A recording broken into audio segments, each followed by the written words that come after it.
Hey everybody, it's Brooke with WTI. I really like to make smoothies, especially when I'm on a health kick, but I like to use frozen fruit, and a lot of blenders don't actually really blend that because I hate finding those little chunks in my smoothies.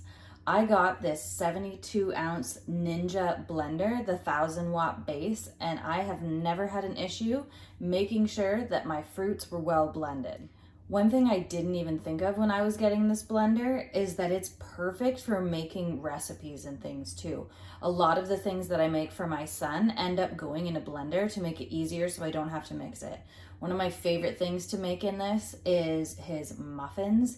He loves muffins so much, and I wanted him to have a little bit something more healthy. Another thing that's awesome, of course, is that it can go in the dishwasher, which is perfect because who wants something this big sitting in their sink taking up space? I love how well this Ninja blender blends my frozen fruit, but also that I can use it for other things like making muffin mixes.